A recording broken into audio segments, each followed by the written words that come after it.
Hello, all you wonderful humans. We're looking at the Cowichan Lake watercolor art kit.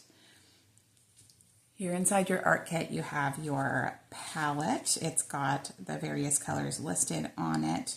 You can see them on the back of your sheet there. We have these watercolor images that are photographs that are printed on watercolor paper. So this is watercolor paper. It's a bit thicker than regular paper, and it won't wrinkle up too much when you put watercolor on it. We've got a bunch of different designs, and then there's also some blank ones if you want to do your own thing, which is always a good choice when you're making art stuff.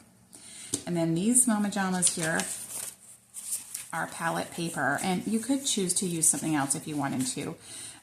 Something that is a tried and true palette is the lid of a yogurt container or other plastic things from your recycle bin, nice and clean. These sheets, though, you'll see they have two different sides. So you've got the shiny side and you've got a side that's not as shiny. It's the shiny side that you want to use for your palette if you're using your palette paper. The things that are not included in the kit, so you're going to need a little jar of water. I chose a jar that I don't use for drinking out of. So again, you can pillage your recycle bin and take a look at something in there, make sure it's good and clean, put a bit of water in it. And we've got some paper towel, which is always an important artist tool. And then I've got some scrap paper. This is just paper from my printer. Look at that. It doesn't have to be fancy paper. It could be like the back of something or whatever you like. So that's what we have here. And I just want to go through with you the instructions from the back of your kit. And before we start using these guys here, we're just going to take a look at our colors. So when we get our brush wet, here, I'll put this where you can see it. Get our brush wet, da-da-da-da. It's very drippy when we first get it wet. I like to do a good on the side of the cup, but also then we just blot it off gently on the paper towel so we don't have gobs of water on it, right? You don't want too much water. So yeah, just get this organized. We've got our palette paper. I'm just going to use a piece of scrap paper just for the moment.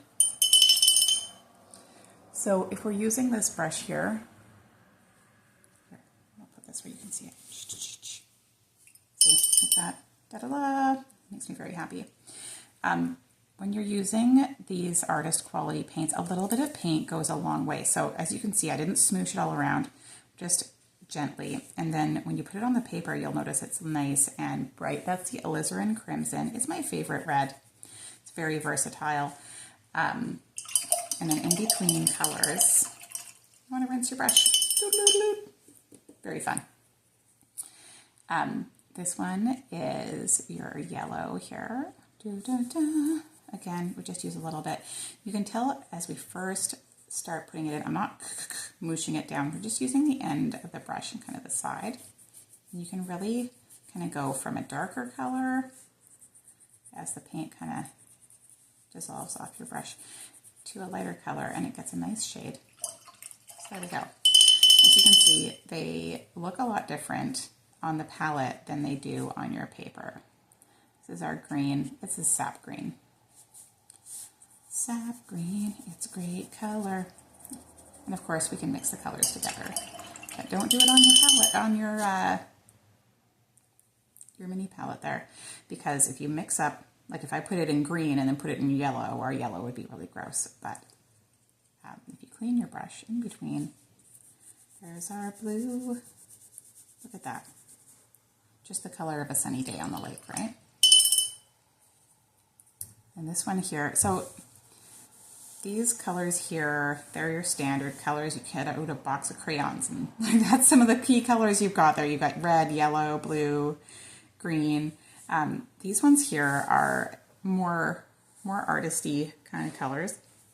This one's yellow ochre. It's a great color. If you see like dried up grass or the behind of an elk, yellow ochre is a color that you'll see a lot in all sorts of nature-y things. And this one is one of our browns here. We've got, oh, the name's left me. At any rate, oh, burnt sienna. That's the one. It's almost like got a hint of red in there.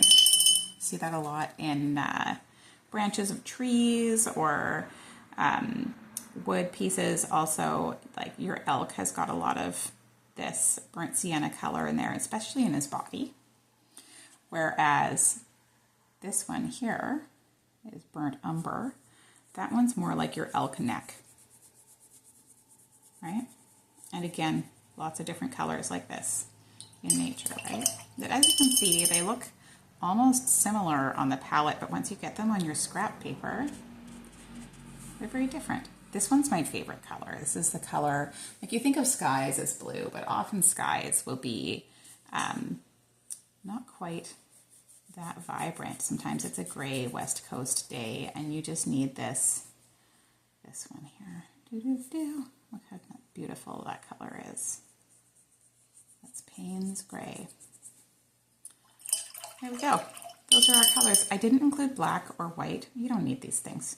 For white spaces, you just leave it lighter, right? And then in nature, you'll rarely ever actually have the color black. So if you use your Payne's Gray here, you're going to get a much more natural scene. Okay, and then when you're mixing colors together, let's use our little palette here. I'm just going to do an example here. So for example, if you had some distant mountains, right, and we're just going to put a little bit of water on it, drip it on there so that we get a nice little blob of Payne's Gray, right? Then rinse your brush. And we're going to add a titch of alizarin crimson. I'm just going to put it on there. Again, wet your brush, just drop it on there. You'll see that this water resistant paper just has little dots that just blob right up there, right? Like dewdrops on your morning lawn. So then you've got your things on the paper. You can blend them together. So this one's Payne's Gray. We can add a titch of alizarin crimson to our Payne's Gray. And that's going to make your really nice distant mountains color, right? And when it goes on there, you can see it's really lovely. And then you can work on things like some distant mountains. That's your Payne's Gray and alizarin crimson in there, right? And this is just Payne's Gray in the top. And you can see how when we add different colors, it's different. The yellow in this one is your yellow ochre. It's a very natural color. And then that's your blue there. Wonderful. At any rate, let's take a look at some of these things. So we've got a specific process that we're following for these groovy pictures. There's our tractor, for example. Let's try it out on a scrap piece of paper here. So if we take a bit of water on our brush here, I'm not even going to drop it off. I'm just going to, and we do a shape. We can just do a little blob. Just making a little blob. We want it to be quite wet. So we're just drawing a little shape. This is kind of a circle. And you might need to look at your paper sideways to see that. But there you go. And we're just painting it with water, so there's no color on there yet. And then if we take some of our color and just add that in there, you'll see it kind of spreads out a bit, right? So we can spread that out within our color and always rinsing the brush in between the colors on our palette. We can add different colors into this, right? Just drop it on there and you can see a little bit goes a real long way. And it's going to blend together just with the wetness on your palette, right? Add some color in there and you can blend it a bit if you like, right? So those colors really blend together in that wetness, but they'll stop at the edge where you painted that water. Let's do a good one here. So if we take a bunch of our beautiful yellow here and we put it right here, you'll see it goes, but it'll stop. It'll stop at the edge. And when it dries, you'll see that it dries with this really nice, a nice crisp edge. You can see that edge is starting to dry there. Okay. So that's what we're doing. We're painting a shape. Paint a little heart with just water. Paint a little shape. Look at that beautiful shape. And then we're taking a little bit of color, and these paints on here will last you a bazillion years. You can see it go. So fun. I love this.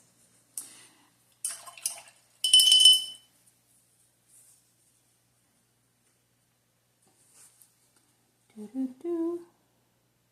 It's amazing how a little bit of color goes a long way in those shapes, and you'll see that it follows the edge of your shape and then it stops. It stops where you stopped your color, right?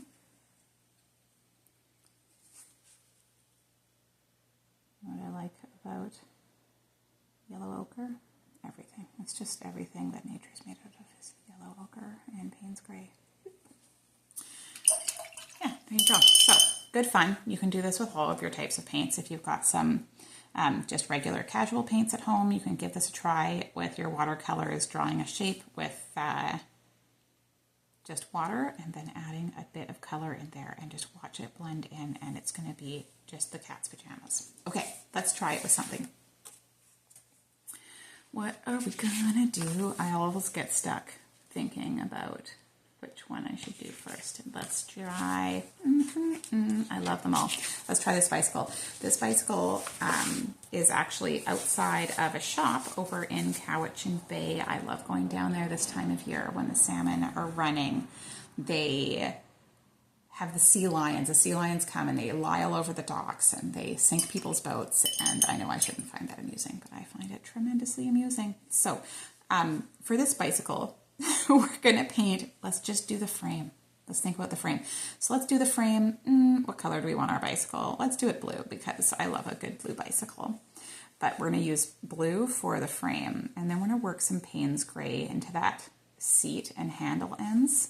And that's going to blend beautifully together, and it's just going to be wonderful. So let's do it. So we're going to paint. We're just painting with water over the frame. If you get too much water, you can vacuum some off with your brush just by drying it off. And then, so we're just painting the frame.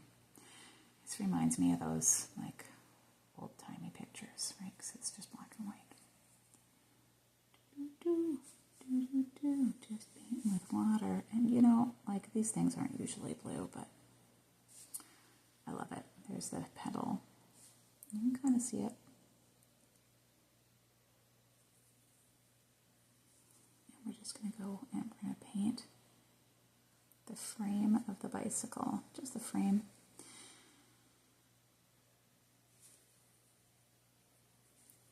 With water.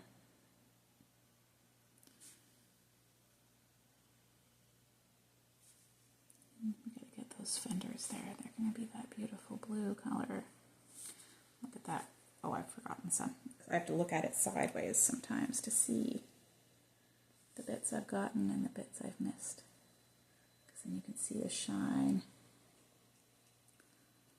of the water on the paper. And you can see this paper, it works way better for our watercolor painting than just my regular scrap printer paper. But there we go. So I don't know if you can see it in the video, but on there we have our water painted on. And then we'll just take our blue. And you know, I just want this to be a light blue. So let's see. That's a bit dark, right? Just need a titch. Just a titch. And we can add that in there. As you can see, it's going to follow.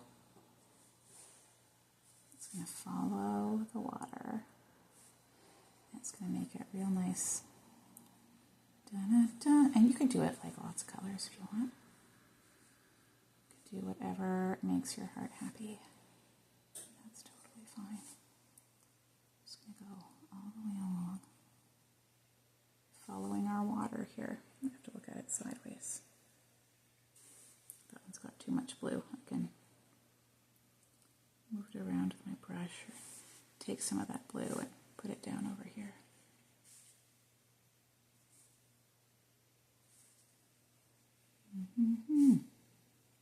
To make a lighter blue, just use less water, or less water, use more water, less paint to make it lighter. I can take some of that off of there if it's too dark. So I'm not going to go all the way up to those handles or all the way up to the seat. I'm just going to take some of this off. It's too dark. What have I done here? It's our petal. Look, you can take some of it off and then blot it on our paper towel to make it lighter. And it's okay if it's not perfect. It'll look beautiful when it dries. Let's get this bit. Now while it's still wet, and that's key, you want to be working while it's still wet. Don't let it dry if you want it to blend together, right? And then let it dry in between the bits you don't want to blend together. It's a bit of a puzzle. So I've got those blue bits, and if we take our Payne's Gray, which is kind of a dark color, we're going to use like as if it's black, but it's not really black. It's going to be just perfect. I'm going to put that on there for the handles, and you can see it blends together with the blue. Look at it going. I love the way it does that. It's just making our life easier, right? I'm going to make it a little bit darker at the bottom. There it goes. And maybe we'll put a little Payne's Gray here on this. What do you even call this thing? I don't know. Right? You know, maybe there's a bit of shadow in there, or Payne's Gray. But look at that. So beautiful. I love it. Let's do some more Payne's Gray on the wheel. But first, we're going to wait for this to dry.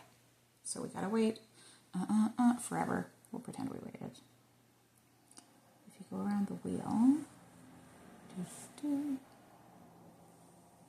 if you wait longer, then your colors won't run together so much where they touch. Right? Got to look at it sideways. See where I've gone already. I don't mind if my colors blend in together, but I dig it.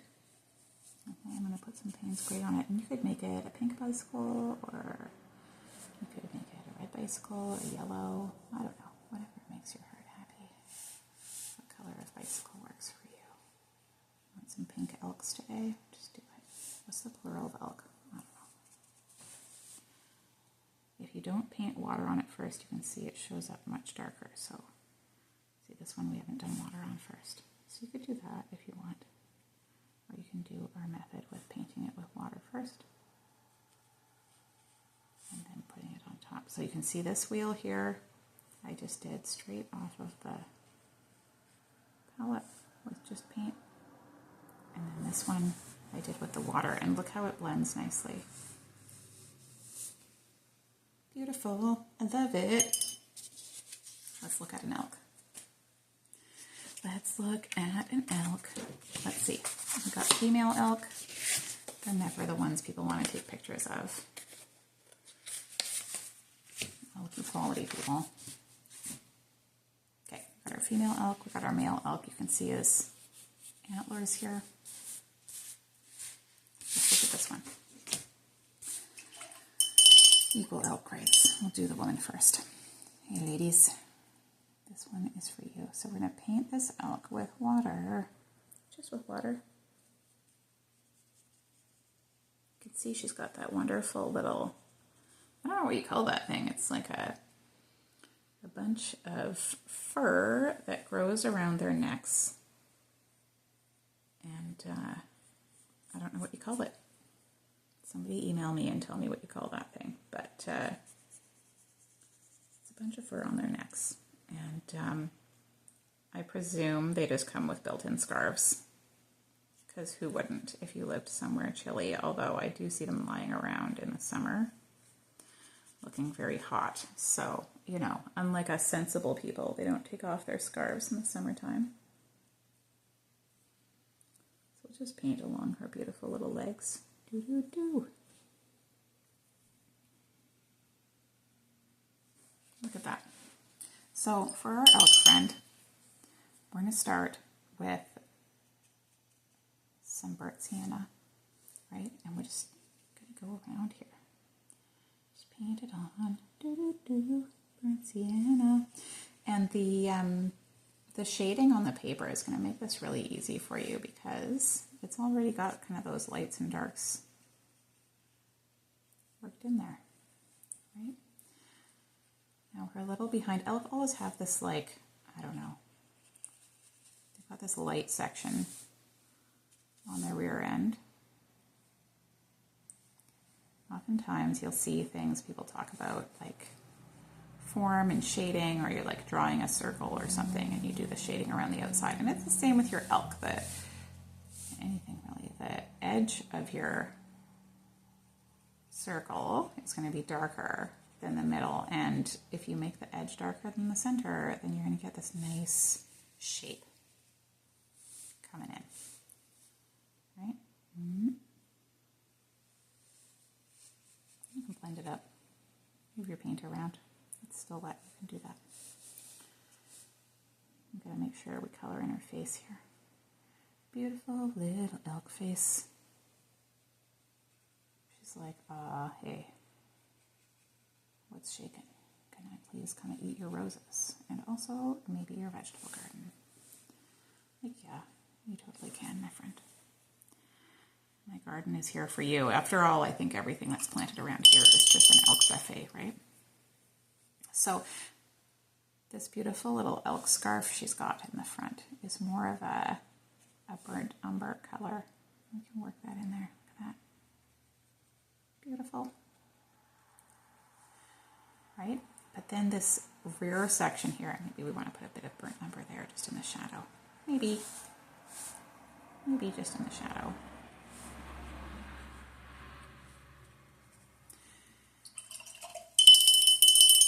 Your little behind here is more of a yellow ochre.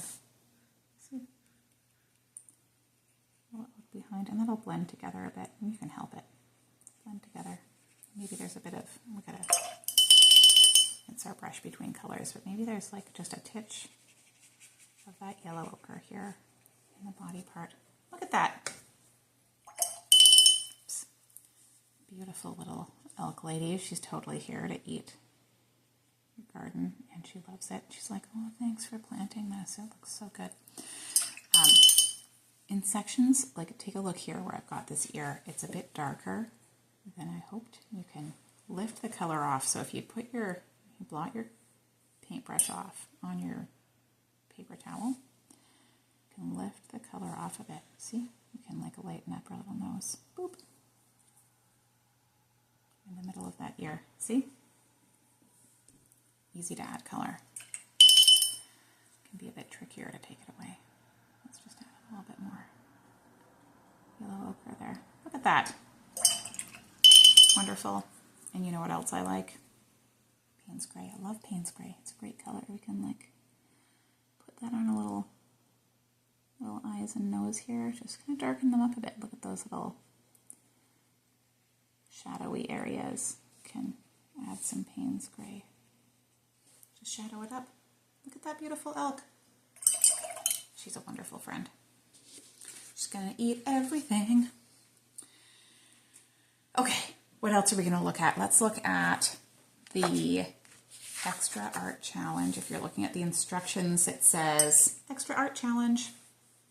And what we're talking about there is trees. So if you were to do just some blobs of color, just like in our example at the very beginning where we were drawing a heart, just some blobs of color. So think about like the shape of trees, and it's not like one tree, there's like a whole bunch of trees, right? They're all together. Maybe they're at the edge of Spring Beach, or maybe they're like down at the property by your cabin, or wherever they are. So you've got an upper blob that's got your tree branches, and then you've got your lower blob, right? Which is like the grass underneath your tree. Is down there. It's just the ground. Maybe the leaves have fallen down there. Maybe they're growing in the spring, I don't know. So if if we take some colors, and you know, like, I mean, people think about green when they create trees, but you know, maybe there's a bunch of other colors in there too. Maybe it's autumn, maybe it's spring. Maybe we have some like reds in there. You can do whatever colors you want. Just put some color in there, right? We're going to put color in the top and color in the bottom. Look at that. Got grasses and trees. I'm going to put some browns in there too, right? Let's get some more green in there. It's just, again, going to follow where your palette is wet. You can help things blend together. Right? You want to get the top and the bottom. Maybe it's kind of shadowy on the ground. You'll see that Payne's gray is a bit of a, it's quite blue, isn't it? Rinse. Let's get that in there.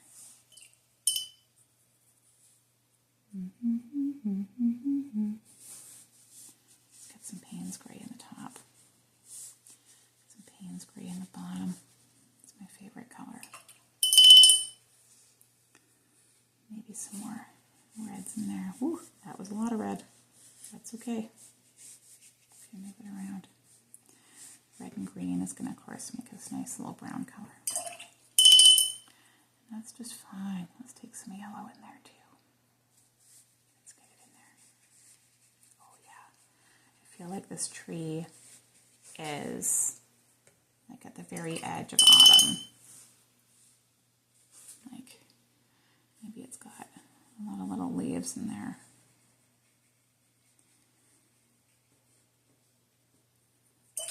The cold weather is really bringing in those autumn colors. And you know, there's probably some green down here in the grass because, you know, what are the elk going to eat if there isn't green in the grass? They're going to come for all of our rose bushes.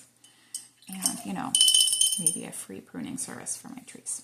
So you've got your top blob and your bottom blob, and you're going to take your paintbrush, right?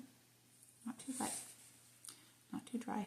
And then you're working quickly. You're going to draw some lines in between, right? And there's all these little trunks in there. And it's going to draw the paint in between, and there's probably like little branches at the top, right? Coming in there, and they're just slooping down, right? And you've got our trunks going up from the bottom. And you've got this fun little stand of trees here. And, you know, we're working quickly, right? And, you know, there's probably some little grasses coming up from the bottom, and that's fine too. And then you've got this beautiful little stand of trees. It's good fun having these little trees. You know, maybe there's some little grasses, and you can add a bit of color if you want. And I'm not smooshing the brush down very hard. We're keeping it nice and light. Nice and light. Look at those grasses come in. So fun. So fun. And you've got your little grove of beautiful trees, fun colors, kind of blend together, right? And you could add some darker colors in the trunks if you wanted to. So, for example, let's take this brown, right? But then it's going to be super dark. So we've got some trunks standing out, but maybe they're like, you know, sometimes you can see it through the trees, right? Don't add too many dark ones. So we've got some in the background and some in the foreground. But there you go. Watercolor. You can do it. You can do it. Look at all these fun little things coming up. Sometimes I like just making paintings that are trash and I throw them away. There you go. Have a wonderful day. Thanks for joining me.